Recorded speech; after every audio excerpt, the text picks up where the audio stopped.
Yeah, we on Boss Talk TV. Shout out to E. He the reason you see me. What's that, Max? Oh my goodness. Look at that. We on real time. We on real time, baby. That shit going. Oh, this shit dancing like Chris Brown. That shit dancing like Michael Jackson. That twerking. This shit twerking like Michael Jackson. Like the Thriller with no lotion on. Put all this on. Twerking, boy. We gonna get all this. This going over here. This going over here. This going over here. Yeah. Oh my goodness. Another one? Oh my goodness. Oh my goodness. What's that? That's honeycomb? This is the baguettes with the honeycomb. Ooh. And I gotta get what's that? You giving it up? All your shit gotta be two-tone. Oh my God. Avi. Yeah, we gotta make sure you looking great, bro. Yo, oh my God. We going to the studio. That's it, bro. I got you. Man, hold up, man. Hey, listen, man. Make sure you like, subscribe to the channel, man. Man, Max B been cutting up ever since he got out yesterday, man. I'm loving the movement of Max B. And a lot of people got in my comments and was saying, me and OG was talking about it. Well, you know, y'all got to do your research on Max B. I ain't got to do my research. I got my partner, man, Dre from around the way, straight up East Coast, man. Y'all got to know I'm well connected and well respected on every region. So, hey, listen, old things move back, new things come to the front, man. My boy Dre, what up, baby? You in the building? Yeah, you can hear me? I'm a little under the weather. So Man, listen, man. You know I can hear you, bro.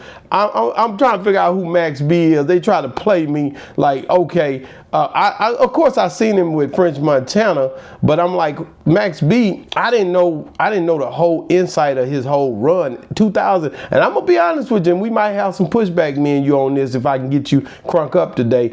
Back during 2008, 2007. Man, really, the South was running the game back then, so Max B wasn't as loud enough for me to hear him. So what's up? No, I mean, starting in like late 05, early 06, Max B, he was running with French the whole time, but Max B was writing a lot of Jim Jones hooks. You know, he wrote the We Fly High. Him and Chinks. Max B wrote G's Up, Hoes Down. If she can't swim, she gon' drown. He wrote that. I think he wrote the hook for Blow Your Smoke. He was a hook guy. You know, Max B is a melodic dude, right? He's a sing-songy type of guy. And, you know, he's the one that started the wavy movement, right? You remember, If you look up if you can look, and you can put this on this video, you look up a lot of his old interviews. Yeah, I'm wavy. That was his whole thing. I'm wavy. And, a lot of the stuff, a lot of discrepancies that happened with him and Jim came through. He just felt like he wasn't getting his pub and his shine off of the records that he was writing. And, you know, those are big records for Jim. Like I said, to me, he's spending that French money. Listen, no one was worried about French Montana. He was doing Cocaine City DVDs. No one was worried about French. Everybody was rocking with Max. And then, French, stayed on the grind, and he found his way through the rap industry. I'm not gonna let you get away that easy. What he did was he went down there and started dealing with Gucci Mane and Dev and all of them too. That helped his career. First he started dealing with Akon. That's right. And that kind of took a left because it was kind of weird, that whole signing. That signing video they put out on Worldstar, it was weird, gave him a fake Rolex and everything. But like you said, when he got with the Brick Squad and Deb and them, listen, Gucci is the creator of all of this, man. Y'all got to give my man Gucci. Man, they don't give him enough credit, bro. And I'm gonna be real with you. And you was there. We was at Magic. We was at Magic, and I came through with the True Religion jean suit, top and bottom. 2 Chainz had to stop and take a picture with me. I was so fly, and it was like the $800 hand stitch joint. So I was killing them boys. And when I came through, I seen French Montana, I seen KD Albert, and I seen Jada Kiss. I seen Juelz Santana, Jim Jones. We all was in that joint. I ignored French Montana because I didn't even know who the hell he was. I was more popping. I was popping it too. I was really popping. You know how I do. I was in there popping it. They didn't even know nothing. Wasn't no boss talk back then. You feel me? And I was like, damn, like, and I seen Katie Albert with them green eyes. I was like, damn, man, that go KD. I had to holler at her. So I'm over there chopping it up with her, and Jadakiss come in. I forget, because I'm a Jadakiss fanatic. You know what I'm saying? So Jadakiss pops up, and I'm like, damn, man, I got to chop it up with him, try to, get me a cameo with this dude. And man, me and my wife and a couple more of my team, I always keep like 6-7 people with us. We just rolling through mobbing. And I'm like, damn, man, these boys over here. But I seen French Montana that day. I remember it like it was yesterday. But he didn't have no buzz at this time. He was not the French Montana he is today. And that's why I didn't know him. So, of course, I wouldn't have spoke to him because he's just a dude standing there. But at the end of the day, I didn't disrespect him either. And it was always love at every time I see any of these dudes out, right? So, but I just know that's a story right there that I always keep dear to my heart, because it's like, you never know who gonna be the next one. You know what I'm saying?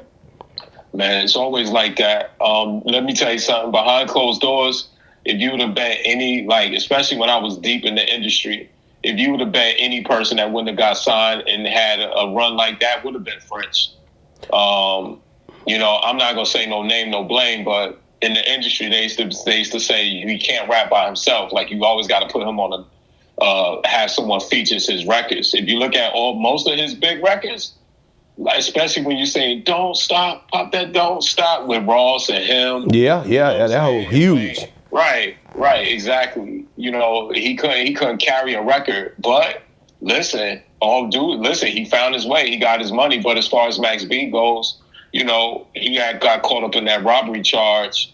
I think that was around 2012-ish, 2013. I know he did some years. 15 years. He got caught up in that robbery charge, and that was the end of that. And I think he just came home and listen. His people showed him love. Listen, French knows, man. French was like, yo, like, honestly, if there was no Max B, there would be no French. I'ma just keep it 100.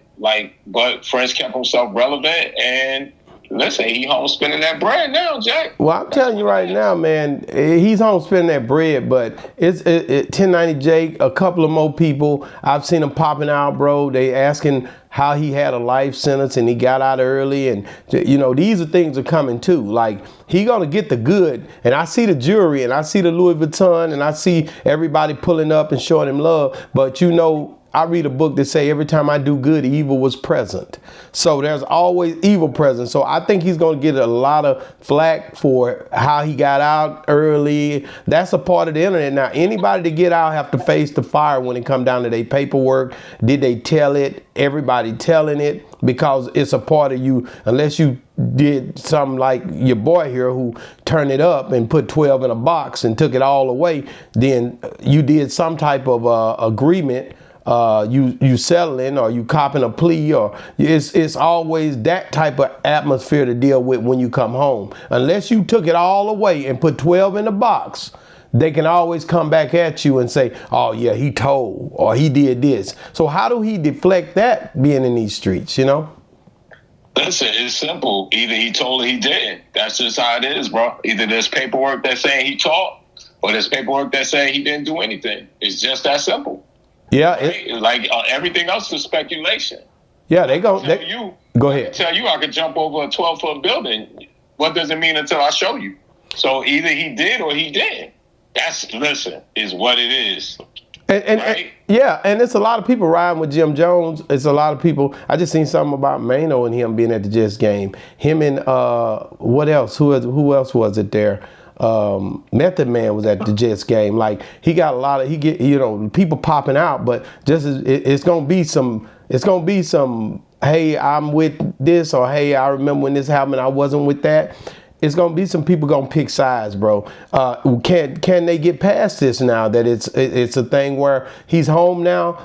He's a lot more mature. He's did 15 years in prison. Can him and Jim Jones patch up what they had going now and get past it and be on some grown man stuff and be like, okay, I see you over there. You just stay over there and I'll stay over here, because it's been so long now, Money is the deodorant to all stink. If there's enough bread on the table, they'll sing a "We Are the World" song. All of that, none of that matters. See, listen, allegedly, listen, Max B was very disrespectful, to Jim before he went to jail. There was a lot of innuendo put out there. But you and I both know, when it comes to business, there's no permanent enemies, only permanent interests. That's right. Point blank, period. And anyone that tells you different, they ain't got no money. That's real. That's real. That's real. That's just a fact. And so, listen, money is deodorant to all stink. And that's why I try to keep a cabinet full of deodorant, because I want some money. So at the end of the day, that's just what it is. So these guys moving out here with all this jewelry and all this bling on, man, they got to move right, man. And people watch all this, bro. Like, it ain't like it used to be, man. What would, if you had the opportunity of a Max B, do you come out here and, because I think he's going to do a lot of podcasting, because that's just the atmosphere we in. I think he's about to do a lot of podcasting. I think he's talking about, let's go to the studio. Music ain't just like it used to be. There's a lot of things that go with music now that didn't used to. Now, if you can get a good deal like these guys, maybe you have somebody where you got an infrastructure and a team, then you can go on and do your thing. But if you don't have a team, if you don't lay that stuff out right nowadays, that independent wave, your infrastructure got to be right, and it got to be tight. Even if you don't have somebody that's spending bread on a budget, and you basically spending your own bread, you got to be strategic so that you don't lose your bag. What do you see him doing in music now that he's back in the atmosphere that we in now? Listen, he's going to do whatever his PR people or his manager do that's going to bring coin to pocket. As far as the jewelry and, him just trying to, listen, the man sat for, I don't know, was it 15 years? 15 years. Yeah. He sat for 15. So all that means is that he wants to come feel like he's back in a part of the land, as we say in Philly, feet on the land, right? He just want to feel like, yo, I'm back. I'm still wavy. That's what he's just trying to do. He trying to make a feeling right now, just like he did 15 years ago. He trying to catch up, not catch in. Nigga, catch in. Right. Exactly. He's trying to say, yo, I ain't, I've been away, but I'm still here, and I'm just going to come back on my fly shit. I'm going to be on my Louis shit. I'm going to be on my Gucci shit. And that's it. And I mean, there's nothing more to diagnose other than that. We talked about this with the Soulja Boy video. Listen, it's the concept of trying to be relevant. You understand? Yeah, and Max B had a party last night too, man.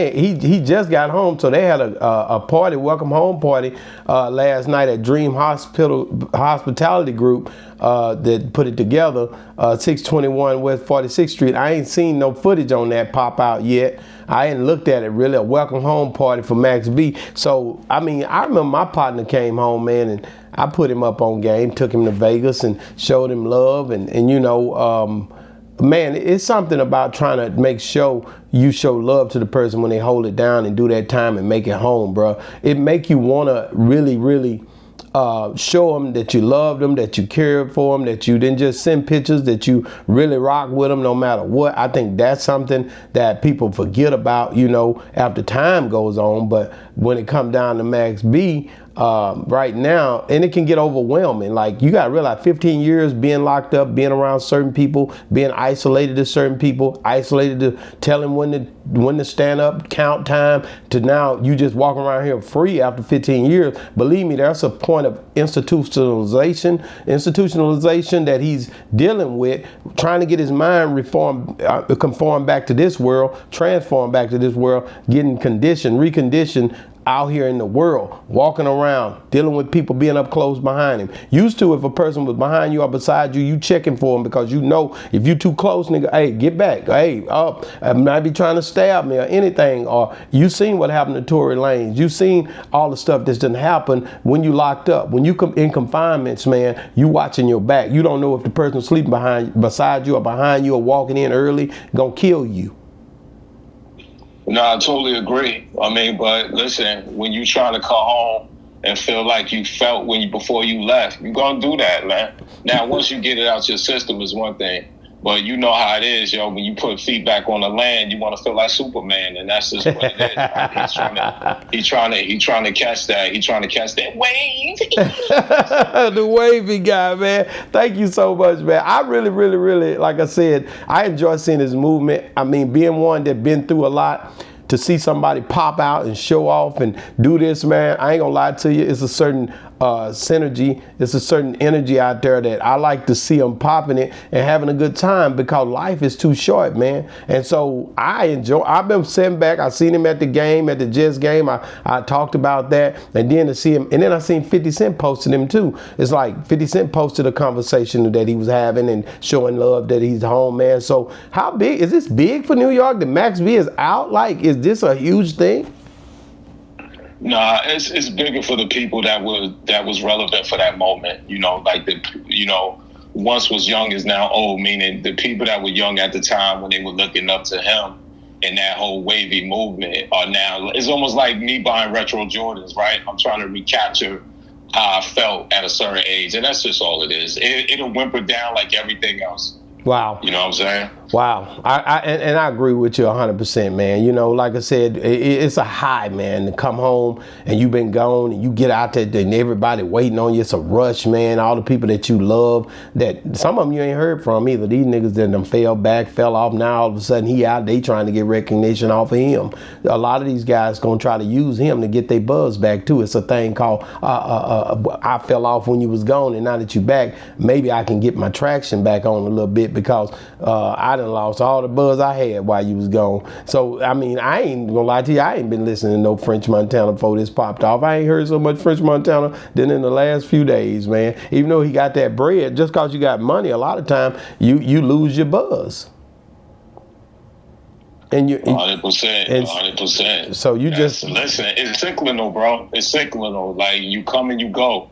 And that's just what it is. It's cyclical. Like, you gotta ride that wave when you got it. When it dies out, you got to find a way to stay relevant. It's just that simple. Wow. And Jim Jones, I hope, like I said, I hope to hear him. I know he's going to speak out, and I don't know what he's going to say, but if Max B was as disrespectful as you said, he might not say nothing. Like, this could be the worst thing to ever happen for him. He already been having problems, but I'm hearing Cameron done reach out to him and to Max B, and he might be fit to sit down with Cameron. That'll be interesting, because you know Cameron going to be petty, and he going to ask some of the questions that makes the old stuff just stem up again. You know what I'm saying? I don't know. We gonna see. Cam gonna get that content right now. Cam is on fire content wise, so he's gonna get it. Trust me. He already posting stuff, and he already alluding to the fact of, hey, Max B, he shouted out the text, he posting tweets, letting him know he cool with it, and he want to see him. So we gonna see, man. But at any rate, guys, hey, guys, thank you so much, Dre, man. You always, hey, man,